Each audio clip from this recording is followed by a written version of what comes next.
అందరికీ నమస్కారం అండి. చరిత్రలో ఈరోజు ఛానల్‌కు స్వాగతం.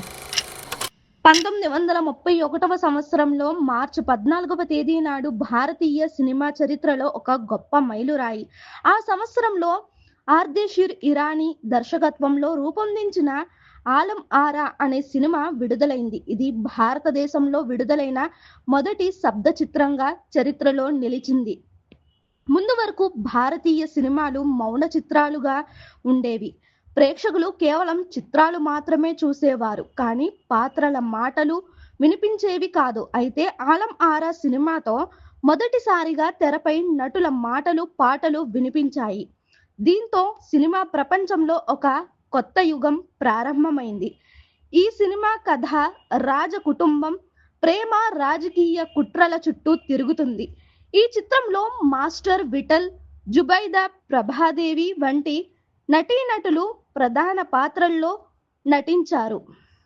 ముఖ్యంగా ఈ సినిమాలో వచ్చిన పాట 'దే దే ఖుదా కే నామ్ పర్' భారతీయ సినీ చరిత్రలో తొలి పాటగా గుర్తింపు పొందింది.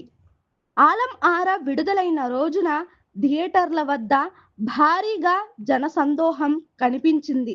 ప్రజలు కొత్త అనుభూతి కోసం థియేటర్లకు తరలివచ్చారు. అప్పటి నుండి భారతీయ సినిమాల్లో పాటలు, సంభాషణలు ముఖ్యమైన భాగంగా మారాయి. దురదృష్టవశాత్తు ఈ చిత్రానికి సంబంధించిన అసలు ప్రింట్ ఇప్పటికీ లభించదు. అయినప్పటికీ ఆలం ఆరా భారతీయ సినిమా చరిత్రలో చిరస్థాయిగా నిలిచిపోయింది.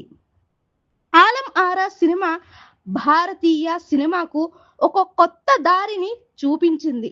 మౌన చిత్రాల నుండి శబ్ద చిత్రాల దిశగా మార్పుకు ఇది ముఖ్య కారణం అయ్యింది. అందుకే ఈ చిత్రాన్ని భారతీయ టాకీ సినిమాల ఆరంభంగా గుర్తిస్తారు.